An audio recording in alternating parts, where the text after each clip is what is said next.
If you don't know core Java, then you cannot survive in Spring and Spring Boot. Okay, कुछ भी समझ में नहीं आएगा अगर कोर जावा पता नहीं है। ठीक है, देन और क्या पता होना चाहिए आपको कोर जावा के बाद? You should know some concepts of advance Java. आपको एडवांस जावा भी पता होना चाहिए। That's means you should be know about something called JDBC, something called servlet, something called JSP collection. ये सारी चीजें आपको एडवांस जावा की लिटिल बिट पता होनी चाहिए। Okay, then third prerequisite is ought to join this batch, that is you should be know about database which is called MySQL and the query language that is SQL. You should be know about MySQL and SQL. ये आपको पता होना चाहिए because we are going to use MySQL database to do database operations. Okay, and SQL is to do queries, that means get the data, insert data, update data, lots of query we can perform in this batch. Okay, and after that आपको थोड़ा बहुत knowledge होना चाहिए, that is hibernate. Hibernate का आपको थोड़ा बहुत knowledge होना चाहिए, that is basics of ORM आपको पता होनी चाहिए। What is exactly ORM tool, how exactly it internally happen, मतलब कैसे टेबल बनता है, कैसे प्राइमरी की बनती है, राइट? हाइबरनेट का कॉन्फ़िगरेशन क्या होता है, सेशन फैक्ट्री क्या है, कॉन्फ़िगरेशन क्या है, सेशन क्या है, राइट? ट्रांजेक्शन क्या है, थोड़ी बहुत चीजें अगर भी पता है then you are eligible for that. Okay, अब अगर आप बोलोगे सर हमें इसमें से मतलब पता तो है बट इतना अच्छा नॉलेज नहीं है, दैट्स नॉट, मतलब ऐसा नहीं कि नहीं चलेगा, फिर भी चलेगा, because we are going to understand everything. Spring and Spring Boot मतलब अलग चीज नहीं है। स्प्रिंग एंड स्प्रिंग बूट में गाइज इंटरनली ये सारी चीजें यूज की गई है जो मैं आपको बता रहा हूँ, कोर जावा, एडवांस जावा, हाइबरनेट, माइस्क्यूएल, सब कुछ इसमें अंदर, इसके अंदर मौजूद है। Okay, so we need to learn Spring and Spring Boot, but before that we should know core Java, we should know advanced Java, in that JSP, Servlet, JSP वगैरह हमें पता होना चाहिए, डेटाबेस में MySQL पता होना चाहिए, एंड हाइबरनेट हमें लिटिल बिट आना चाहिए। Okay, okay, no problem. इस कोर्स में हम क्या सीखने वाले हैं, let's look at that course content. Course content हम कुछ क्या सीखने वाले इसके अंदर, देखो सबसे पहले हम जाएंगे स्प्रिंग कोर की तरफ। किसकी तरफ जाएंगे? स्प्रिंग कोर की तरफ जाएंगे। स्प्रिंग कोर क्या होता है, स्प्रिंग का ये एक मॉड्यूल है, सारी चीजें मैं आपको आगे जाके बताऊंगा, but let's understand the content what we are saying in the future. Okay, 2 महीने का हमारा ये बैच होने वाला है। ठीक है, स्प्रिंग कोर के बाद we are going to understand something called Spring Boot. Okay, हम इसके अंदर देखेंगे स्प्रिंग बूट, हमारे बैच का भी नाम वही है, Spring and Spring Boot. Okay, उसके अंदर हम स्प्रिंग कोर देखेंगे, स्प्रिंग बूट देखेंगे। गाइस जस्ट मैं कंटेंट यहाँ पे मेंशन कर रहा हूँ, इसके अंदर बहुत सारे टॉपिक्स हम देखने वाले हैं, बहुत सारे टॉपिक्स इसके अंदर होंगे जो मैं सिलेबस में आपको दिखाया भी हूँ। ओके, अगर किसी को सिलेबस नहीं मिला तो मुझे मैसेज कर देना, I will send the syllabus. Okay, then इस स्प्रिंग बूट में हम गाइस एक चीज पढ़ेंगे, that is Spring data JPA. okay, it is another one module. Then we are going to move forward to the spring web MVC, ये पढ़ेंगे हम। okay, and then very important concept, that is restful web services we are going to understand. okay, that is the main part of spring boot। spring boot सीखना ही क्यों है? because of restful services, because of micro services। okay, इसका हम base सीखेंगे। and another one point is that is we are going to understand the basic of spring security। Okay, ये सारे content हम इस कोर्स में मैं आपको पढ़ाऊंगा, एंड बहुत अच्छे से हमारा कोर्स जाने वाला है, इसकी मैं गारंटी दूंगा। बिकॉज आपको स्प्रिंग एंड स्प्रिंग बूट का अगर जीरो भी नॉलेज है ना, इस बैच के बाद I guarantee that you will become a master in spring and Spring boot. Because each and everything, इसमें जो भी चीजें हैं, सारी चीजें इंडस्ट्री में जो यूज हो रही है, I am going to explain to you. Okay, ठीक है, देन और कुछ चीजें यहाँ पे मैं आपको बताना चाहूंगा। इसमें हम ये भी चीज देखेंगे जो मैंने मेंशन की नहीं, I think, but we are going to see something Spring Boot integrations. Integrations, how we can integrate Spring Boot with Angular, how we can integrate Spring Boot React, एक ऐसी चीज है, मतलब फ्रंट एंड को कैसे integrate किया जाता है, we are going to see in that. Okay, integration भी हम थोड़ा बहुत देखेंगे। ठीक है, everyone is clear about our purpose, our course content and what are the prerequisite? हर एक को क्लियर है गाइस, कुछ डाउट है इसमें? Clear. Uh, Hi Adi, Yes. this is Aman. Oh, okay. Uh, Regarding the fifth point, Yeah. I just wanted to can we include soap services also, the difference between RESTful and soap services? We are going to see JSON Like and the- XML. That is, yes, yes, the transformation of the message in between RESTful services. That is JSON and XML. We can see. Yes, no problem. But we are not going to see SOAP services. Okay, we are going to see updated. That is JSON format, and XML also a little bit we can see. Okay, I mean the basics of soap and difference between soap and REST, and like WSDL thing, No, no, no, no, no. something This like that. course is Basic. listen, listen, Mhm. listen. This course is only for Mhm. beginners. If you want advanced course, then upcoming batches will I will take. You can join that. Okay, but this is totally for Mhm. beginners. I am going to in depth of beginners knowledge. Okay, मतलब जितना हो सके मैं depth में जाने वाला हूँ. Beginners को समझने वाला कोर्स होने वाला है. And that's why I am putting this content. I also send the syllabus to all guys. Okay और इसमें हम मतलब बहुत सारे एडवांस टेक्नोलॉजी के ऊपर नहीं जाएंगे बिकॉज सबसे पहले बेसिक समझना जरूरी है उसके बाद एडवांस पे ऊपर भी कोर्स आएगा then we can understood that Oh, okay, या fine. या चलो तो let's move forward to the our first concept और let's introduction to our course okay let me one thing I will take a screenshot of this okay yeah चलो तो अभी तक हमने क्या क्या सीखा गाइज मतलब इस कोर्स में नहीं इससे पहले हमने क्या क्या सीखा लेट्स कुछ चीजें मैं आपको बताना चाहूंगा आप सबको ये पता है राइट हमने एक प्रोग्रामिंग लैंग्वेज सीखी जिसका नाम था कोर जावा राइट जावा में ही हमने क्या सीखा कोर जावा सीखा एडवांस जावा भी सीखा एक एक चीज मैं आपको बताना चाहूंगा सबसे पहले हमने कोर जावा सीखा कौन सा लैंग्वेज सीखा core Java right core Java में था क्या रे बाबा जावा में हमने क्या क्या सीखा कोर जावा में सिंपल बेसिक कॉन्सेप्ट थे राइट कोर जावा में क्या थे बेसिक कॉन्सेप्ट्स लाइक लैंग्वेज के फंडामेंटल्स नॉलेज को हमने सीखा सिंटैक्स क्या होता है डेटा टाइप्स क्या होते हैं right this is what language language fundamentals हमने उसमें सीखे फंडामेंटल्स ओके इसमें क्या क्या सीखा हमने सिंटैक्स एरर क्या होते हैं देन इफ कंडीशन या फॉर लूप हो स्विच केस हो वो सारी चीजें conditional statement looping statement then hooks concept सीखे एक्सेप्शन हैंडलिंग फाइल हैंडलिंग सारे मतलब जो भी एक बेस होता है ना किसी भी प्रोग्रामिंग लैंग्वेज का वो हमने सीखा दैट इज लैंग्वेज के फंडामेंटल सीखे एक बेस बनाने का तरीका हमने सीखा ओके उसमें हमने ये कॉन्सेप्ट यूज करके हमने क्या किया गाइस स्टैंड अलोन एप्लीकेशंस बनाए कैसे एप्लीकेशंस बनाए स्टैंड अलोन एप्लीकेशंस हमने डेवलप किए अब what you mean by stand alone application stand alone application मतलब ऐसे एप्लीकेशन जो एप्लीकेशन सिंपल एक ही पीसी में और रन हो दिस इज माय पीसी अगर एप्लीकेशन इसी पीसी में रन हो रहा है ना तो उसको बोलते हैं स्टैंड अलोन एप्लीकेशन सिंपल वो दूसरी पीसी में रन नहीं हो सकता किसी अदर पीसी में वो रन नहीं हो सकता this is called stand alone application एक ही पीसी में वो रन होते हैं जिसको इंटरनेट की भी जरूरत नहीं होती है ओके सो ऐसे एप्लीकेशन हमने कोर जावा का यूज करके बनाए राइट वहां हमने कैलकुलेटर बनाया हो या कुछ जीयूआई बनाया हो कुछ भी आपने बनाया होगा कोर जावा का यूज करके सिंपल वो स्टैंड अलोन एप्लीकेशन थे ओके देन हमने इसके बाद सीखा गाइस सम टेक्नोलॉजी सीखे हमने कुछ टेक्नोलॉजीज सीखे टेक्नोलॉजीज इस टेक्नोलॉजीज में हमने क्या पढ़ा दैट इज जेडीबीसी पढ़ा उसके बाद हमने समथिंग कॉल्ड सरलेट्स पढ़ा राइट सरलेट्स पढ़ा एंड जेएसपी हमने सीखा राइट जावा के हमने टेक्नोलॉजीज पढ़े क्या पढ़े टेक्नोलॉजीज ओके जो कि जावा को और स्ट्रांग बनाने का काम करते थे यस बिल्कुल करते थे कोर जावा में हमने सिंपल बेसिक फंडामेंटल सीखे उसके बाद हमने टेक्नोलॉजीज के ऊपर आ गए टेक्नोलॉजीज करते क्या है guys technologies will make a programming strong programming को स्ट्रांग बनाने का काम टेक्नोलॉजीज ने किया जैसे जेडीबीसी हो सरलेट्स हो एक मिनट हाँ guys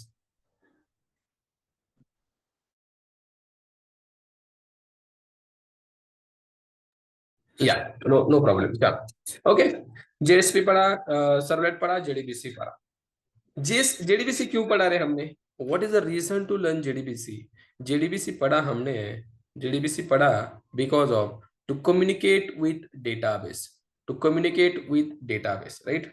database communication, database communication के लिए हमने पढ़ा जेडीबीसी, राइट?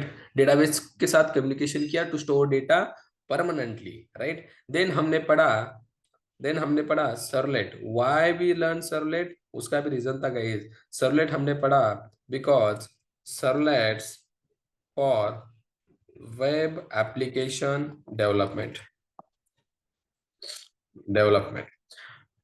वेब एप्लीकेशन बनाने के लिए हमने सर्वलेट्स नाम का यहाँ पे टेक्नोलॉजी पढ़ा। Servlets is nothing but it is also Java program, right? जो हमें वेब एप्लीकेशन बनाने के लिए हेल्प करता है, राइट? बट अब ये सारी चीजें गाइस आउटडेटेड हो चुकी है कि नहीं? यस, सारी चीजें आउटडेटेड हो चुकी है। इंटरनली बाकी के फ्रेमवर्क इनको यूज करते हैं, ऐसे नहीं कि इनका रिप्लेसमेंट आ गया, नो। इंटरनली बाकी की सारी जो चीजें है, जैसे स्प्रिंग हो गया, हाइबरनेट हो गया, इनको यूज करता है। हाइबरनेट इंटरनली जेडीबीसी को यूज करता है, राइट? स्प्रिंग इंटरनली सर्वलेट को यूज करता है, राइट? मतलब ये आउटडेटेड हो चुके हैं, बट ऐसा नहीं कि इनका रिप्लेसमेंट मार्केट में आ गया, नो। इनको ही यूज किया जाता है इंटरनल में, इनका कॉन्फ़िगरेशन कम करके, okay?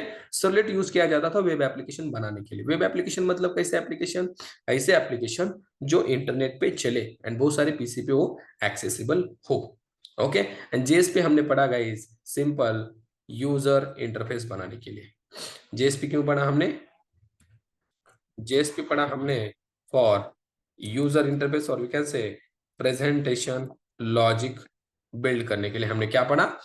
That is JSP, right? एक एप्लीकेशन में होता ही क्या है? डेटाबेस होता है, then we can say backend होता है, एंड देन फ्रंट एंड होता है, right? So we are able to build whole application by using JDBC, servlet and JSP, right? Front end back end database हम develop करते थे bye using JDBC, servlet and JSP, okay? But इससे कुछ दिक्कतें थी guys. अब आप बोलोगे सर क्या दिक्कतें थी? जब हम जेडीबीसी का यूज करते थे, आपको पता होगा जेडीबीसी में अगर आपको डेटाबेस का कनेक्शन बनाना है तो what things you need to do, आपको बहुत सारी चीजें करनी पड़ती। सबसे पहले you need to load the driver, सबसे पहले आपको ड्राइवर क्लास को लोड करना पड़ता था। उसके बाद आपको कनेक्शन गेट करना पड़ता था, right? We can say get the connection, connection get कर दो। उसके बाद स्टेटमेंट को क्रिएट करो, स्टेटमेंट क्रिएशन। उसके बाद हमें क्वेरी एग्जीक्यूट करनी पड़ती थी, एग्जीक्यूट क्वेरी, एंड लास्ट में हमें क्या करना पड़ता था? That is close the connection, right? कहीं ध्यान से सुनना, ये सारी चीजें हमें करनी पड़ती थी जेडीबीसी में। यस और नो? यस, करनी पड़ती थी। बट सर क्या क्या हो गया, ये सारी चीजें करनी पड़ी, मतलब प्रॉब्लम क्या है? देखो, प्रॉब्लम इज व्हाट, अगर आपके प्रोजेक्ट में, ध्यान से सुनना, अगर आपके प्रोजेक्ट में एक क्लास है, okay, that is something called, let's say हमने बनाया प्रोडक्ट डाउ क्लास, ओके? अभी डाउ क्लास क्या होते हैं, I am going to explain you. Database access object, okay? Database का कोड लिखने के लिए हम डाउ क्लासेस बनाते हैं इंडस्ट्री में, ओके? अगर आपके पास एक डाउ क्लास है और आपको डेटाबेस का कम्युनिकेशन करना है, तो you need to do that must thing. आपको ये 5 चीजें करनी पड़ेगी एक एक डाउ क्लास में, ओके? एक डाउ क्लास में, लेट सपोज आपके प्रोजेक्ट में ऐसे 100 डाउ क्लासेस है। कितने हैं? 100 DAO classes. How many times you need to write this code? let me know how many times you need to write this code. You need to write this code 100 into 5, 500 times, right? आपको 500 times lines का code लिखना पड़ेगा to achieve database connections. This is called just a minute, guys.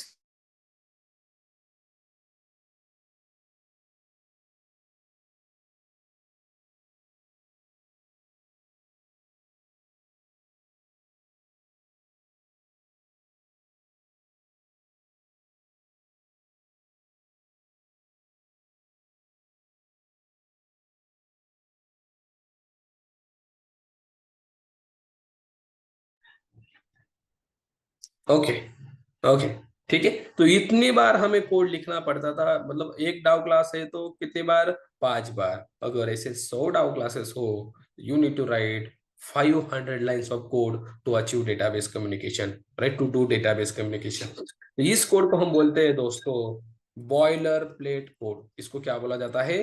Boiler plate code. अगर आप एक ही code, एक ही logic बार बार लिख रहे हो, अरे बार बार तो लिख रहे हैं राइट, ये कोड फिर से अलग क्लास में होगा, ऐसे दूसरा तीसरा क्लास, तीसरे क्लास में यही कोड होगा राइट, मतलब हर एक क्लास में यही कोड आप लिख रहे हो, this is called by boiler plate code, मतलब डुप्लीकेशन कोड। हम डुप्लीकेशन कर रहे कि नहीं, यस। तो ये दिक्कतें थी गाइस जेडीबीसी में, ओके। और सरलेट में भी बहुत सारी दिक्कतें मैं आगे जाके बताऊंगा आपको, पर उससे पहले वी नीड टू अंडरस्टैंड, इसके बाद हमें देखना क्या है, इसके बाद हमें देखना है समथिंग कॉल्ड सीखना भी पड़ेगा इसके बाद, ओके। टेक्नोलॉजी के ऊपर हम मतलब सर्वाइव नहीं कर सकते, सिंपल है। आपने कोर जावा सीखा, आपने एडवांस जावा सीखा, उसमें जेएसपी सर्वलेट जेडीबीसी सीखा, पर वहीं पे आप सर्वाइव नहीं कर सकते। You need to learn something called Java frameworks. आपको जावा के फ्रेमवर्क्स भी आने चाहिए, ओके। अब ये अच्छे से बताऊंगा मैं आपको फ्रेमवर्क्स होता क्या है, इसका एग्जैक्टली एडवांटेज क्या है। देखो फ्रेमवर्क में हमने देखा हाइबरनेट, ओके। कौन सा फ्रेमवर्क सीखा हमने हमने हाइबरनेट सीखा। And now we are going to see Spring framework, now we are going to see Spring framework, okay. Hibernate and उसके बाद हम सीखने वाले हैं स्प्रिंग फ्रेमवर्क। अब आप बोलोगे सर स्प्रिंग बूट क्या है, spring boot is not a framework guys, spring boot is the extension of Spring. Spring Boot is not a framework. Spring Boot is the extension of Spring.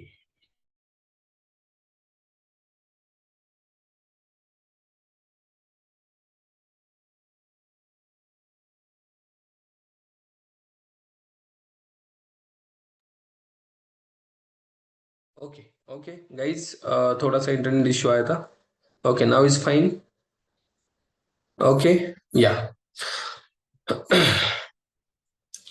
Okay.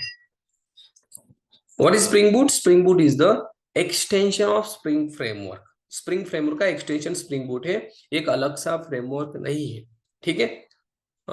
Internet connection is unstable बता रहा है मेरा, Y.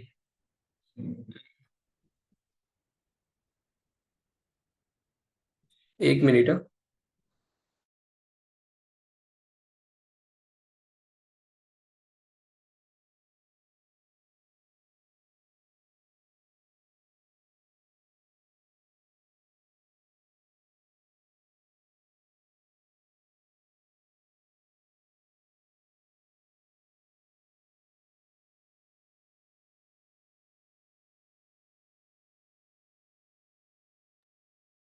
Okay, okay fine guys, no no issue, या। तो हम अब सीखने वाले हैं जावा फ्रेमवर्क्स। देखो अगर आपको इंडस्ट्री में सर्वाइव करना है तो गाइज आपको क्या क्या पता होना चाहिए, ध्यान से सुनना। आपको पता होना चाहिए दैट इज प्रोग्रामिंग लैंग्वेज, जो हमने देखा जावा, राइट। जावा ये पता होना चाहिए। देन आपको जावा के टेक्नोलॉजीज पता होनी चाहिए, टेक्नोलॉजीज आपको जावा के पता होनी चाहिए। Something called JDBC, JDBC, then you need to know servlets and you need to know JSP।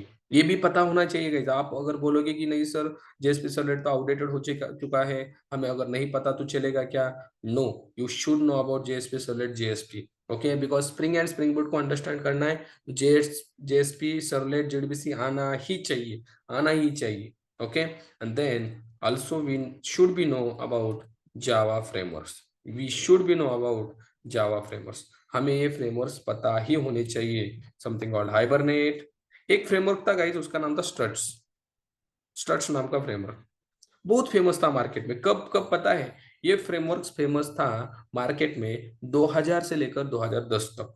कब तक था, 2000 से लेकर 2010 तक बहुत फेमस था। हर एक इसको यूज करता था गाइस, हर एक जावा डेवलपर इसको ही यूज करता था 10 साल तक, ओके। ये मार्केट में आ गया कब, 2000 या 2001 को ही मार्केट में आ गया।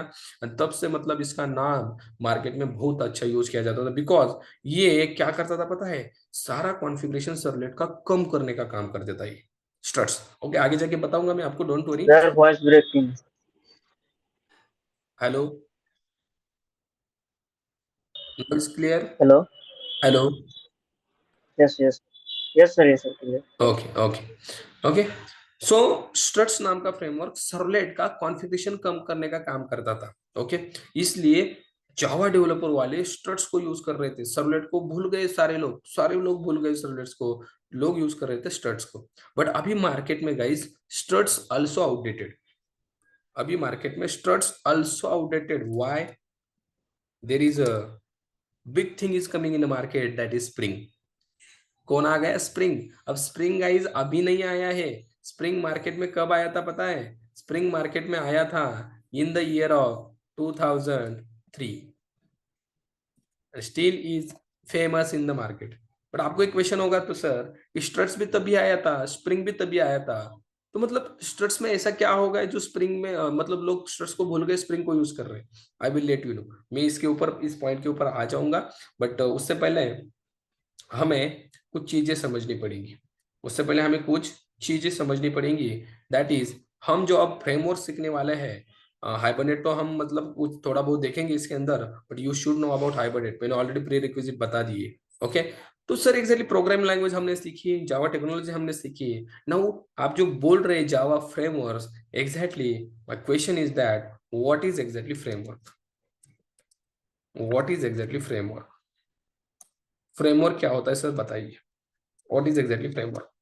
बहुत सिंपल चीज है गाइस, फ्रेमवर्क होता क्या है?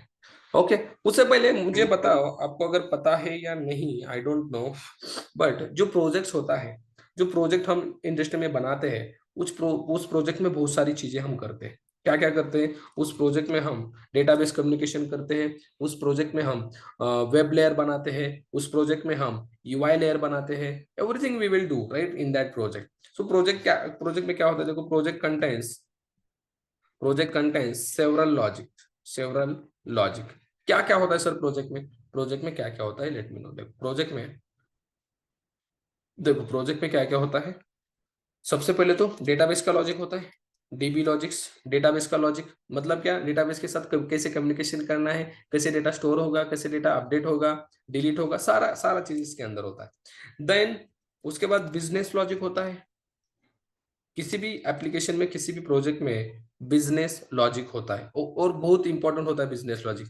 बिजनेस टू बिजनेस ये डिफरेंट होता है। अगर आपका application let suppose MakeMyTrip का है या आईआरसीटीसी का है, तो उसका बिजनेस लॉजिक अलग होगा।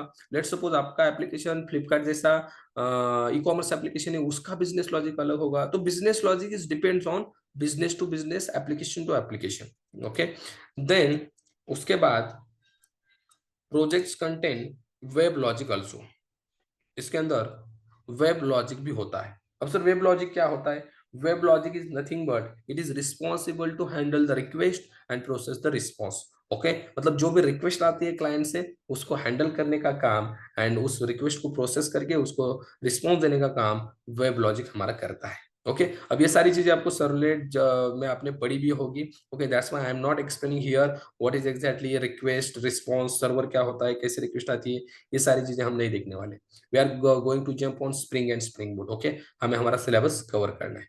ओके, वेब लॉजिक होता है, and then also project contain presentation logic. Presentation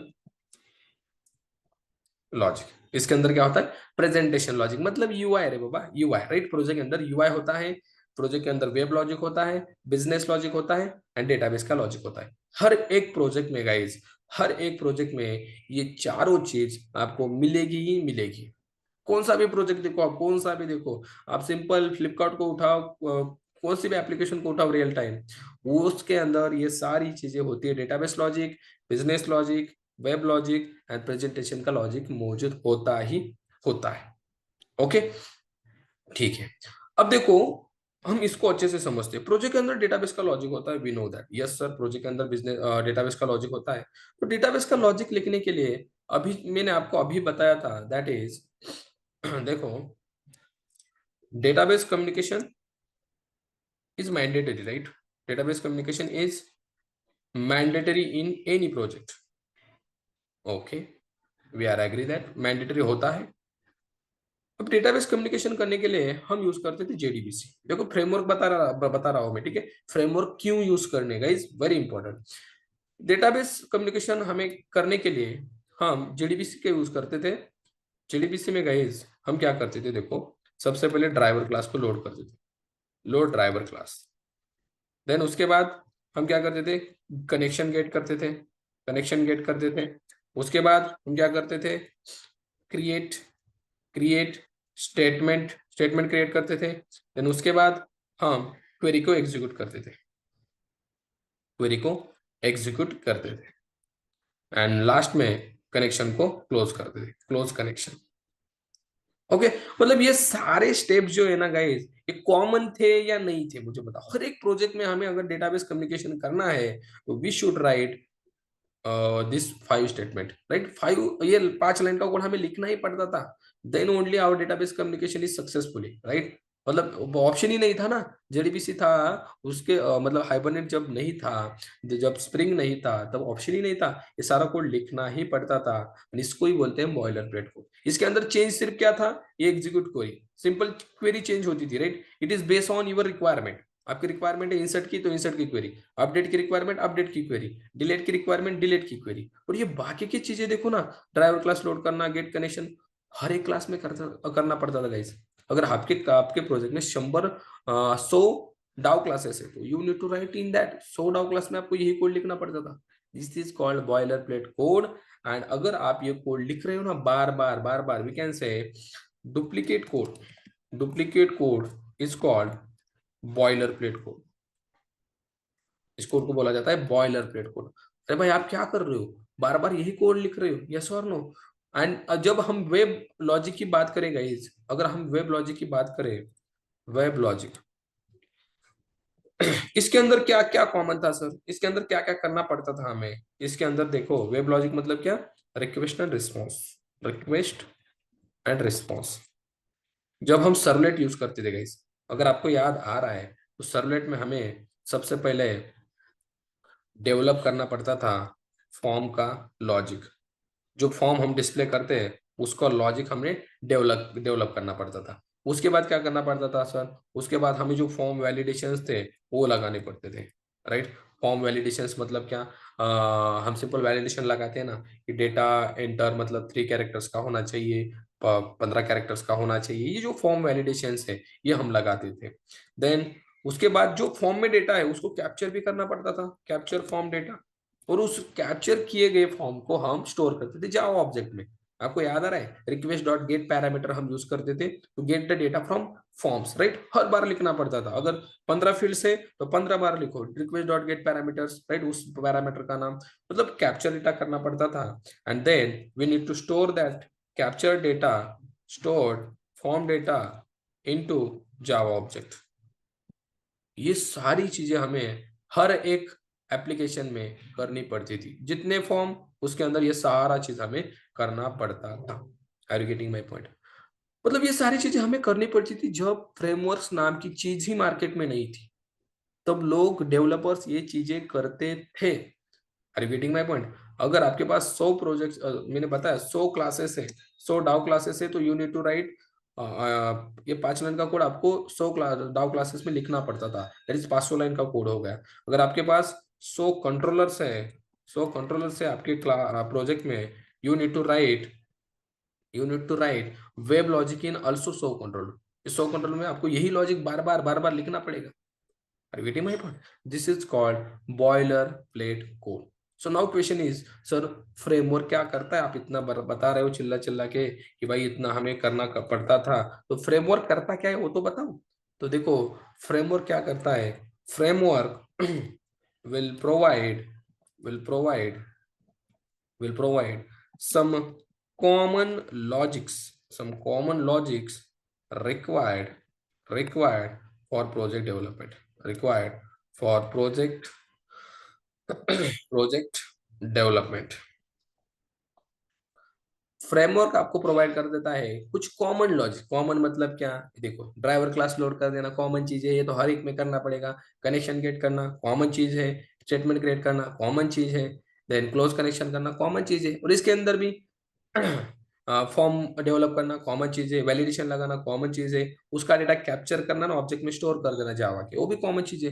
तो जो कॉमन चीजें है हर एक प्रोजेक्ट में होती है, वो प्रोवाइड करने का काम फ्रेमवर्क कर देता है। फ्रेमवर्क आपको कुछ क्लासेस, कुछ इंटरफेसेस प्री डिफाइंड प्रोवाइड कर देता है, उसका यूज करके गाइस आपको इतना सारा कोड लिखने की जरूरत ही नहीं है।